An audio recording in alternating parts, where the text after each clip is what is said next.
నమస్తే welcome to Four Sides TV. Visakha RTC complex కూడలిలో నారా లోకేష్ ఫోటోతో ఉన్న red book banners hot topic గా మారాయి. తెలుగు తల్లి ఫ్లైఓవర్ పైకి రెండు వైపులా ఇవి దర్శనమిచ్చాయి. నారా లోకేష్ చేపట్టిన యువగళం పాదయాత్ర సమయంలో తీవ్ర దుమారం రేపిన రెడ్ బుక్ తో ఫ్లెక్సీలను రూపొందించారు. ఇక ఇదే అంశానికి సంబంధించి మరింత సమాచారం మా ఉమ్మడి విశాఖ జిల్లా ప్రతినిధి చందు అందిస్తారు. విశాఖ ఆర్టీసీ కూడల వద్ద ఉన్నటువంటి తెలుగు తల్లి ఫ్లైఓవర్కి రెండు వైపులు కూడా కనిపిస్తున్నటువంటి రెడ్ బుక్ సిద్ధం బ్యానర్లు ప్రస్తుతం పలువురినైతే ఆశ్చర్యానికి గురిచేసిన పరిస్థితి కనిపిస్తుంది. ముఖ్యంగా విశాఖ ప్రశాంత వాతావరణం, ప్రశాంత నిలయంగా ఉన్నటువంటి విశాఖలో ఇప్పుడు నారా లోకేష్ సంబంధించినటువంటి ఏదైతే రెడ్ బుక్ ఉందో రెడ్ బుక్ పేరుతో వెలిసినటువంటి ఈ బ్యానర్లు ప్రస్తుతం పలువురు రాజకీయ నాయకుల్ని అలాగే అధికారులను కూడా గుండెల్లో గుబులు పుట్టించే పరిస్థితి కనిపిస్తుందని చెప్పుకోవచ్చు. ముఖ్యంగా చూసుకుంటే ఏదైతే తెలుగు తల్లి ఫ్లైఓవర్ ఉందో తెలుగు తల్లి ఫ్లైఓవర్కి యువతల వైపు అవతల వైపు రెండు వైపులో కూడా ఈ రెడ్ బుక్ సంబంధించినటువంటి బ్యానర్స్ అయితే ఏర్పాటు చేశారు. ఒకవైపు ఎరుపు కలర్తో ఉన్నటువంటి రెడ్ బుక్ గతంలో ఏదైతే నారా లోకేష్ ఏదైతే చేపట్టారో ఎన్నికలకు ముందు చేపట్టినటువంటి ఏదైతే పాదయాత్ర ఉందో ఆ పాదయాత్రకు సంబంధించినటువంటి ఈ రెడ్ బుక్ అని చెప్పుకోవచ్చు. ముఖ్యంగా ఎన్నికల శంఖారావానికి ముందు నారా లోకేష్ ఇటువంటి రెడ్ బుక్ సంబంధించి చేతిలో ప్రదర్శించిన పరిస్థితి అయితే కనిపించింది. ఆ సమయంలో ఆయన చేతిలో కనిపించినటువంటి రెడ్ బుక్ మొన్న ఆయన గెలిచినటువంటి సమయంలో కూడా అదే రెడ్ బుక్ కనిపించింది. ఏదైతే ఎన్నికల ఫలితాలు వెలువడ్డాయో ఎన్నికల ఫలితాలు వెలువడి దాదాపు 48 గంటలు గడవక ముందే విశాఖలో ఇటువంటి బ్యానర్లు వెలిసి వేయడం పట్ల పలువురైతే ఆసక్తిగా తిలకిస్తున్న పరిస్థితి. మరికొందరైతే రాజకీయ నాయకులు కానీ అలాగే ఏదైతే గత పార్టీకి సంబంధించిన వ్యక్తులు కానీ లేదా అధికారులు కానీ వారి గుండెల్లోని గుబులు పుట్టే పరిస్థితి కనిపిస్తుంది. ముఖ్యంగా ఈ రెడ్ బుక్లో నారా లోకేష్ ఏం లిఖించాడు అనేది తెలియపోయినప్పటికీ ప్రస్తుతం ఇక్కడ మాత్రం సిద్ధం ఫర్ రీసైలాన్స్ ఎంపవర్మెంట్ డెవలప్మెంట్ అనే అంశాలని ముద్రించడంతో పాటు మేము సైతం అరుషమిల్లి సురేంద్ర అంటే అరుషమిల్ల సురేంద్ర అనే వ్యక్తి రెడ్ బుక్ సంబంధించినటువంటి బ్యానర్లు ఏర్పాటు చేసినట్లు తెలుస్తుంది. ఏదైతే గతంలో నారా లోకేష్ చేపట్టినటువంటి యువగళం పాదయాత్రకు సంబంధించి కానీ లేదా చంద్రబాబు నాయుడు అరెస్టు సమయంలో పోలీసులు వ్యవహార శైలికి కానీ దానికి సంబంధించిన తీరు కానీ లేదా ఏదైతే రఘురామకృష్ణరాజుకి సంబంధించిన విషయంలో పోలీసులు వ్యవహరించిన తీరు పట్ల కూడా ఈ పెద్ద ఎత్తున కూడా గతంలోనే ఆవేదన వ్యక్తం చేసిన పరిస్థితి నారా లోకేష్. ఈ నేపథ్యంలో తెలుగుదేశం ప్రభుత్వం అయితే ప్రస్తుతం అధికారంలోకి వచ్చింది. అయితే గత ప్రభుత్వం ఎన్నికలకు వెళ్ళినప్పటికీ ఎన్నికల్లో పూర్తిగా ఘోర పరాభవం అయితే అయిందని చెప్పుకోవచ్చు. ఆ సమయంలోనే తెలుగుదేశం పార్టీకి సంబంధించినటువంటి అన్ని నియోజకవర్గాల్లో దాదాపు 163 నుంచి 164 నియోజకవర్గాలకు సంబంధించి పూర్తిగా అభ్యర్థులది గెలవడం తప్పంది చెప్పుకోవచ్చు.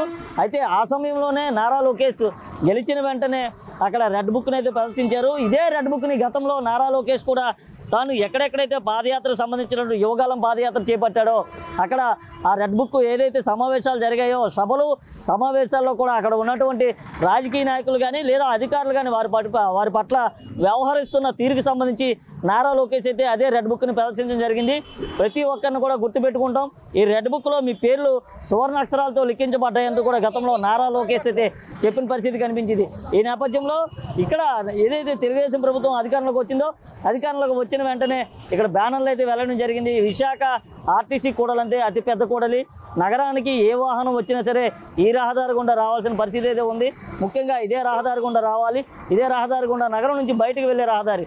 ముఖ్యంగా ఏదైతే ఈ గురుద్వారకు వెళ్ళే జంక్షన్ ఉందో దీన్ని తెలుగుతల్లి ఫ్లైఓవర్ అంటారు. తెలుగుతల్లి ఫ్లైఓవర్కి రెండు వైపులా కూడా అంటే యువతల వైపు లేదా అవతల వైపు రెండు వైపులా కూడా అరుషమిల్లి సుధీర్ అనే వ్యక్తి మేము సైతం సిద్ధం అంటూ కూడా రెడ్ బుక్ సంబంధించినటువంటి ఈ సిద్ధం అంటూ నారా లోకేష్ సంబంధించినటువంటి ఒక చిత్రాన్ని మరోవైపు నందమూరి ఎన్టీ రామారావు ఎవరైతే దివంగత మాజీ ముఖ్యమంత్రి నందమూరి తారక రామారావు ఉన్నారో ఆయనకి సంబంధించినటువంటి చిత్రంతో పాటు అదే గత మాజీ ముఖ్యమంత్రి ప్రస్తుత ముఖ్యమంత్రి అభ్యర్థి ఎవరైతే ఉన్నారో తెలుగుదేశం పార్టీకి సంబంధించినటువంటి అధినేత ముఖ్యమంత్రి చంద్రబాబు నాయుడు ఫోటోను చిత్రీకరించడంతో పాటు మరోవైపు జనసేన పార్టీకి సంబంధించినటువంటి అధినేత పిఠాపురం ఎమ్మెల్యే గెలిచినటువంటి పవన్ కళ్యాణ్ సంబంధించినటువంటి చిత్రాలు కూడా దానిపైన ఇవ్వడం అయితే జరిగింది. అయితే ప్రస్తుతం ఈ రెడ్ బుక్ మాత్రం ఆ నగరంలో కాదు రాష్ట్రంలోనే టెర్రర్ కనిపించే విధంగా గుబులు పుష్టిస్తుందని చెప్పుకోవచ్చు. ఏదైతే రెడ్ బుక్ అనే బ్యానర్ ఉందో ఈ బ్యానర్ని ప్రతి ఒక్కరు కూడా పూర్తిగా ఆసక్తిగా తిలకిస్తున్న పరిస్థితి కనిపిస్తుంది.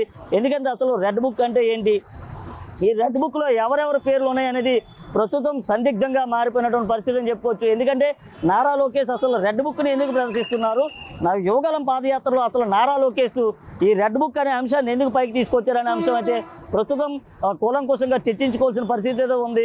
అయితే రెడ్ బుక్లో నారా లోకేష్ వద్ద ఉన్నటువంటి రెడ్ బుక్లో ఏముందో తెలియని పరిస్థితి అయితే చెప్పుకోవచ్చు. ఎందుకంటే ఇక్కడ వేసినటువంటి బ్యానర్లో ఈ రెడ్ బుక్ అనే దాంట్లో ఏముందో అయితే మనం చెప్పగలం తప్పితే నారా లోకేష్ చేతిలో ఉన్నటువంటి రెడ్ బుక్లో ఎవరి పేర్లు ఉన్నాయనేది అయితే మనం చెప్పలేని పరిస్థితి అని చెప్పుకోవచ్చు. అయితే అసలు ఈ రెడ్ బుక్ ఎందుకు ఏర్పాటు చేశారు, అసలు ఈ బ్యానర్ వల్ల అటు రాజకీయ నాయకులకి ఏం చెప్పదలుచుకున్నారు, విశాఖ వాసులకు ఏం చెప్పదలుచుకున్నారు, ముఖ్యంగా రాష్ట్ర ప్రజలకు ఏం చెప్పదలుచుకున్నారు, ఓటేసి గెలిపించినటువంటి రాష్ట్ర ప్రజలకు రెడ్ బుక్ ద్వారా ఏం చెప్పదలుచుకున్నారు, ఆ రాజకీయ నాయకులకి ఏం చెప్పదలుచుకుంటున్నారు, ఓటమి పాలైనటువంటి లేదా గత ప్రభుత్వంలో ఉన్నటువంటి రాజకీయ నాయకులు ఎవరైతే ఉన్నారో వారికి రెడ్ బుక్ బ్యానర్ ద్వారా ఏం సూచించదలుచుకున్నారు, ఏం సమాధానం చెప్తున్నారు అనే అంశం అయితే పూర్తిగా తెలియాల్సిన పరిస్థితి అయితే ఉంది. ఎందుకంటే అసలు ఈ రెడ్ బుక్ బ్యానరు ఎందుకు వెలిసింది, ఎట్లా వెలిసింది, ఏ సమయంలో వెలిసిందో కూడా ఎవరికీ తెలియలేని పరిస్థితి అయితే చెప్పుకోవచ్చు. ఎందుకంటే కేవలం ఈ రెడ్ బుక్ సంబంధించినటువంటి ఎవరైతే బ్యానర్ వేశారో ఆయన పేరు మాత్రం క్లుప్తంగా కనిపిస్తుంది.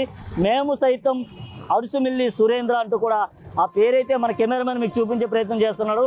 అలాగే పక్కకి వెళ్తే అక్కడ సిద్ధం ఫర్ రీసైలెన్స్ ఎంపవర్మెంట్ డెవలప్మెంట్ అంటే సిద్ధం ఫర్ రీసైలెన్స్ ఎంపవర్మెంట్ డెవలప్మెంట్ అంటూ కూడా అక్కడ లిఖించడం జరిగింది. మరోవైపు చూసుకుంటే సిద్ధం అంటూ పెద్ద పెద్ద అక్షరాలు ఏవైతే ఉన్నాయో సిద్ధమని పెద్ద అక్షరాలు ఏర్పాటు చేసి పక్కనే ఉన్నటువంటి నారా లోకేష్ చిత్రాన్ని కూడా వేయడం జరిగింది. అటువైపునే ముగ్గురికి సంబంధించినటువంటి నేతలు ఎవరైతే ఉన్నారో రాజకీయ నాయకులు, మాజీ దివంగత ముఖ్యమంత్రి ఎన్టీఆర్తో పాటు నారా చంద్రబాబు నాయుడు, పవన్ కళ్యాణ్ కూడా చిత్రాలు ఉన్నాయి. అయితే ఫ్లైఓవర్కి రెండు వైపులు కూడా ఈ బ్యానర్స్ అయితే ఏర్పాటు చేయడం జరిగింది. అటువైపు ఇటువైపు రెండు వైపులు కూడా ఈ ఫ్లైఓవర్కి సంబంధించినటువంటి బ్యానర్లు ఏర్పాటు చేశారు. అసలు ఎందుకు ఏర్పాటు చేశారు అనే అంశం అయితే పూర్తిగా తెలియాల్సిన పరిస్థితి. ఏది ఏమైనప్పటికీ కూడా గెలిచిన 48 గంటల అనంతరం ఏదైతే నారా లోకేష్ చేతిలో ఉన్నటువంటి రెడ్ బుక్ ఉందో ఆ రెడ్ బుక్ లాంటిది ఇక్కడ బ్యానర్ దర్శనం ఇవ్వడం ప్రస్తుతం చర్చానీయాంశంగా మారినటువంటి పరిస్థితి. ఇది విశాఖలో ఉన్నటువంటి తాజా పరిస్థితి. వీడియో జర్నలిస్ట్ గణేష్తో చందు, 4 టీవీ, విశాఖ నుండి.